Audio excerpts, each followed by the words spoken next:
Lep pozdrav vsem. Danes smo zopet tukaj, da se srečamo z zgodbo Svetega pisma in bomo Božji besedi prisluhnili, lahko, če bomo imeli čisto srce. Zato začnimo s klesanjem in s kratko molitvijo. V imenu Očeta in Sina in Svetega Duha. Amen.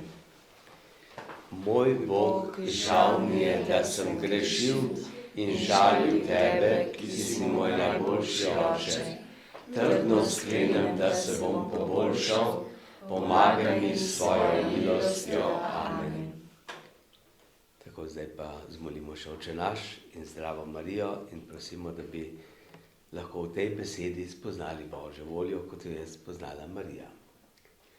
Oče naš, ki si v nebesih, posvečeno bodi Tvoje ime, pridi k nam Tvoje kraljestvo, zgodi se Tvoja volja, kako v nebesih, tako na zemlji.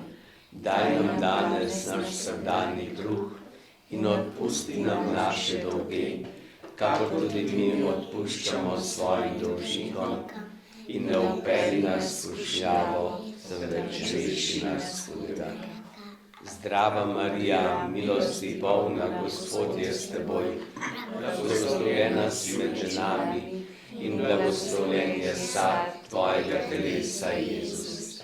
Sveta Marija, Mati Božja, prosi za nas grešnike, zdaj in ob naši smrtni uri. Amen. Slava Očetu in Sinu in Svetemu Duhu, kakor je bilo v začetku, tako zdaj in vselej in vekomaj. Amen.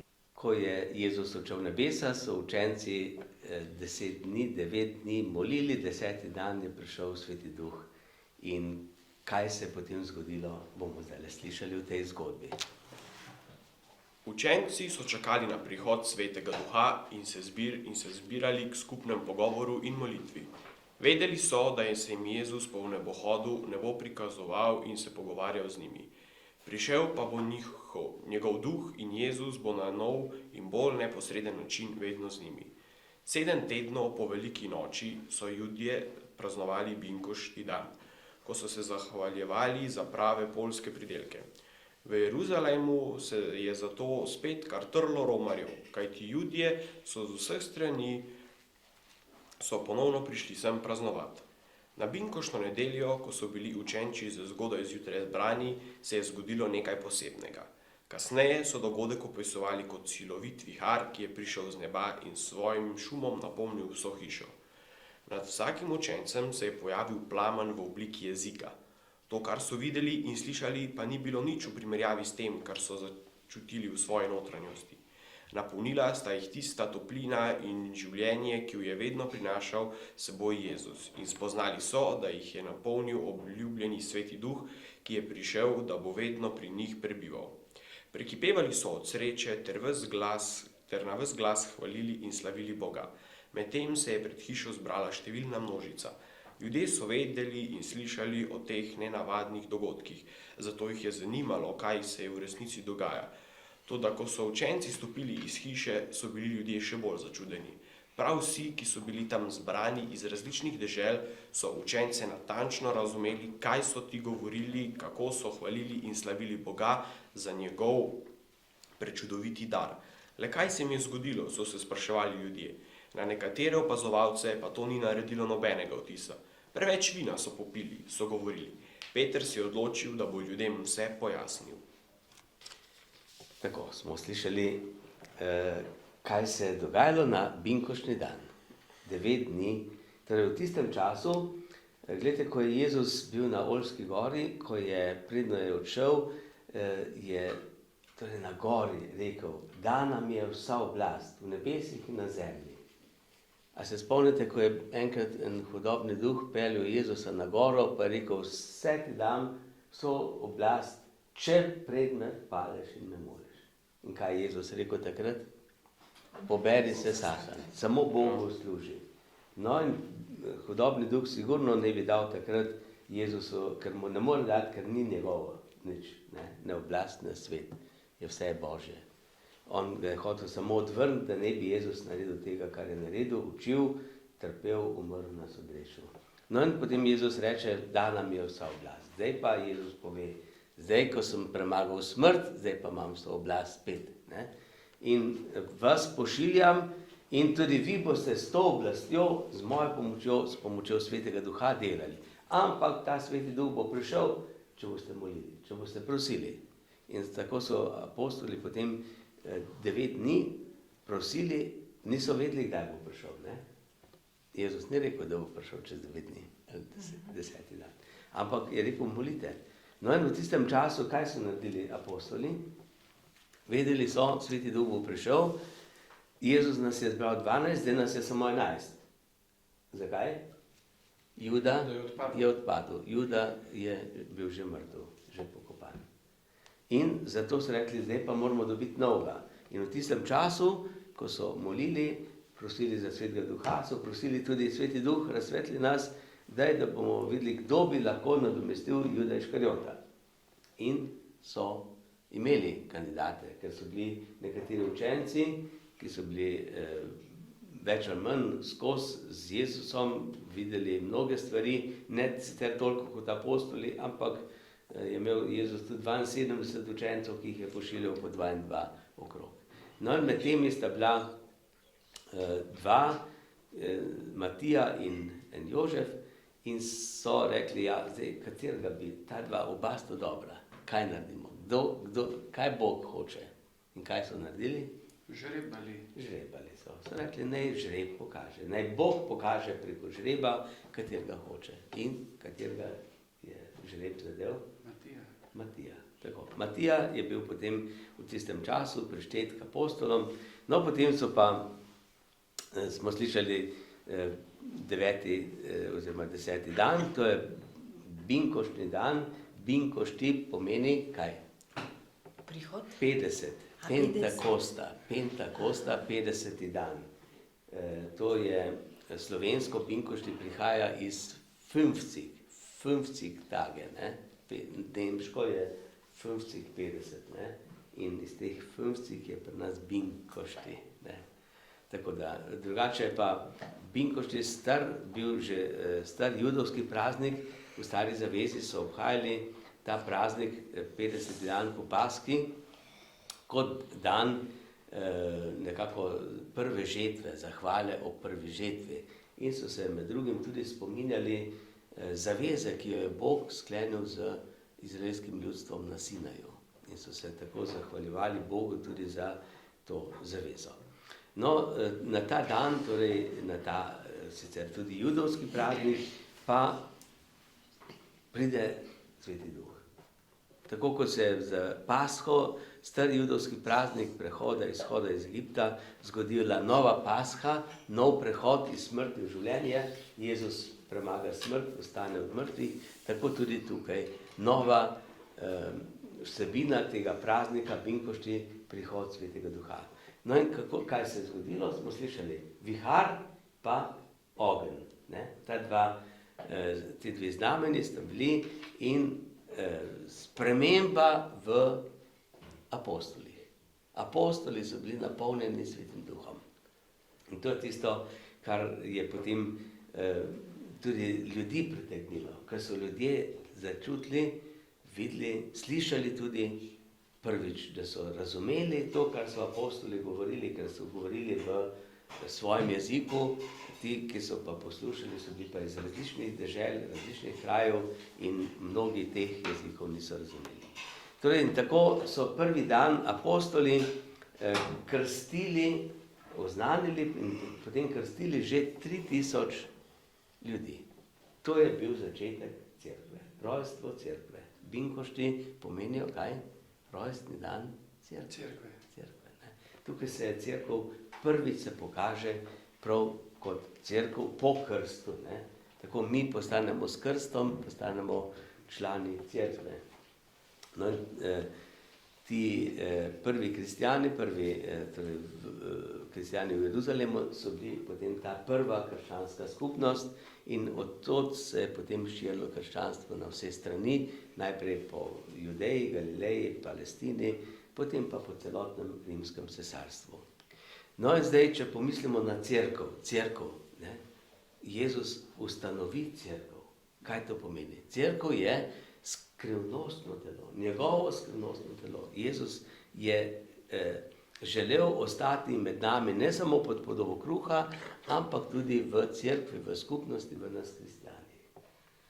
In to se je potem pokazalo, ko so preganjali kristijane, recimo, ko je Pavel, takrat še Savel, preganjal kristijane, Jezus ga je ustavil in mu rekel: Savel, Savel, zakaj me preganjaš? Koga je preganjal Savel?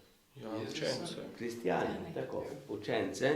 In potem je Pavel, takrat še Savel, spoznal, v učencih je Jezus Kristus. Cerkev je Jezusovo skrivnostno telo.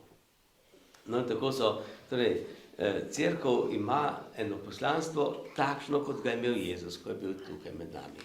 Jezus nam oznanja, kdo smo. Kdo smo? Božji otroci. Božji otroci smo. Zakaj živimo? Da pridemo v nebesa. To pravi, tukaj živimo, da bomo enkrat uživali večno srečo v nebesih. Ja? Torej, govori nam tudi, odkot smo, torej, da nas je Bog ustvaril. Ne? Bog nas je ustvaril. Nas ni bilo, nismo. Ne? Potem pa tudi nam pove, kaj se zgodi po smrti. Ne? Kaj nas čaka po smrti. Mnogi ugibajo, kaj se bo zgodilo. Eni pravijo, da bomo se vrnili nazaj v drugo bitje in drugo življenje. Eni pravijo, ni nič in tako naprej. Jezus nam pa jasno pove, kaj nas čaka po smrti. Torej, Jezus nam daje tudi ključ do dveh najbolj pomembnih vprašanj življenja, to je trpljenje in greh. Trpljenje in greh. Kaj je trpljenje? Zakaj trpljenje? Kakšen smisel ima trpljenje in kaj je pravzaprav greh. No in to poslanstvo upravlja tudi cerkev. Cerkev nam oznanja, kdo smo, kam gremo, zakaj živimo, zakaj trpimo, kako je mogoče tudi trpeti. No in cerkev je zaradi tega, ker to oznanja, ker uči drugače kot nekateri drugi, doživljala skozi nasprotovanja. Tako so nasprotovali že takrat Judje, farizeji, pismovki Jezusu in potem Saduceji in drugi, nekateri Judje, potem pa tudi drugi, recimo, oblastniki. Zakaj? Ker Jezus pravi, vsi ljudje smo Božji otroci. Vsi, sužni, bogati, cesar ni nič več kot en berač ali en popotnik. Torej, vsi smo Božji otroci, pred Bogom smo vsi enaki in tega mnogi niso mogli sprejeti. Zato so cerkev preganjali. Tudi vidimo, kako so v prvem obdobju so cesarji, prvih 300 let je bilo 12 cesarjev, ki so izdali okrog 30 dekretov o preganjanju kristjanov in so v tem času, nekateri pravijo, pobili 10 do 13 milijonov ljudi, kristjanov, ne?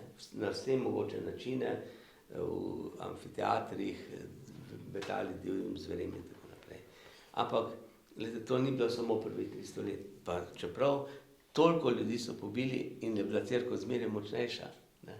Tako kot Jezus 3 dni v grobu, je bila cerkev 300 let v katakombah in po 300 letih je postala kot zmagovalka. So sprejeli krščanstvo, najprej kot enakovredno, potem pa kot prvo vero rimskega cesarstva. No in potem je cerkev rasla naprej, se širila med narode in vemo, kaj je vse v Evropi cerkev naredila. Ne? Kako so v Evropi ustanavljali samostane, bolnišnice, šole, skrbeli za kulturo, za vsa področja življenja. No, ampak predvsem je cerkev vedno skrbela, da skrbi za resnico, za pravico, za brani nemočne. Ne? In to nekaterim ni bilo všeč. Tudi cerkev, kako varuje družino. Ne? Cerkev, ki poskuša družini dati pravo mesto v družbi. Kaj pomeni to? Se pravi, družina kot osnovna skupnost človeške družbe. Ne? V poganskem času so bili očetje kaj? So bili okrutni, gospodari, egoisti, ne? Vse je moralo biti pod njihovo komando. Cerkev naredi iz teh očetov nežna bitja, se pravi,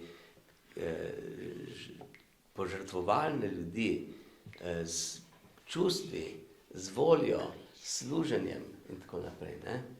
Potem žena v poganskih narodih in tako tudi danes vidimo, kaj je predmet naslade, zabave, je sužnja velikokrat. Sužnja je torej izkoriščena, zlorabljena, ponižana. Cerkev naredi iz žene družico enakopravno možu, ne, svobodno in potem glede otrok, pogani so v tistem času in tudi danes otroke izpostavljali, ubijajo. Otroke tudi danes, recimo splav, ne, ali pa take, ki so prizadeti, za bolni in tako naprej, je evtanazija, ne samo za otroke, tudi za starejše ljudi. Vete, cerkev brani človeka, brani vsakega, od rojstva do smrti. Pravi, vsak človek je podoba Jezusa Kristusa.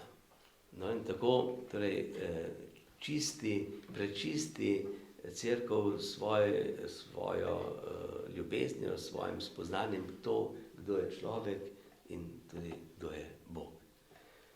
No, gledajte, cerkev je torej, za vse te stvari velikokrat preganjena. In to smo tudi mi in moramo na to računati. Zato se ne bojmo. Jezus je rekel, ne bojte se, jaz sem z vami vse dni do konca sveta. In tako bo tudi v današnjem času z nami. Bo treba velikokrat marsikaj potrpeti, ampak vedno se pokaže, da tisti, ki zaupa v Boga, tisti, ki prosi Svetega Duha, ta Duh daje moč. Nam daje moč, da lahko oznanjamo, pričamo in tako svetu prinašamo tudi mi, luč prinašamo odrešenje. Dobro, zdaj bomo pa zaključili še s pesmijo. Danes bomo zapeli pesem Bodi hvaljen, o Gospod.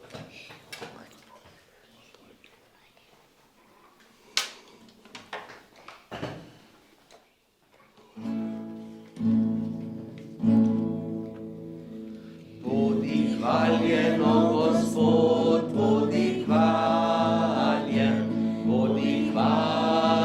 dobri Bog.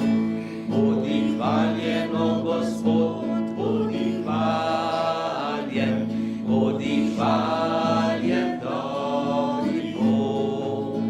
Za vso ljubezen in odpuščanja slavite Jezus, moj dobri rešenik. Za vso ljubezen in odpuščanje slavite Jezus, moj dobri rešenik. Bodi hvaljen, o Gospod, bodi hvaljen, dobri Bog. Bodi hvaljen, o Gospod, bodi hvaljen, dobri Bog. Za kruh življenja in kri rešenja slavim te, Jezus, moj dobri rešenik.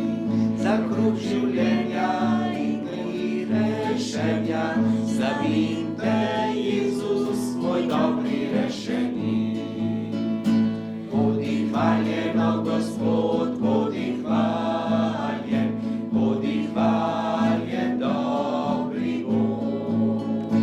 Bodi hvaljen, o Gospod, bodi hvaljen, dobri Bog.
angel, varuh moj, bodi vedno ti z menoj, stoj mi noč in dan na strani, vsega hudega me brani. Prav prisrčno prosim te, varuj me in vodi me. Amen. Gospod z vami In s tvojim duhom. Blagoslov vsemogočnega Boga, Očeta, Sina in Svetega Duha, naj pride nad vas in naj vedno med vami ostane. Amen.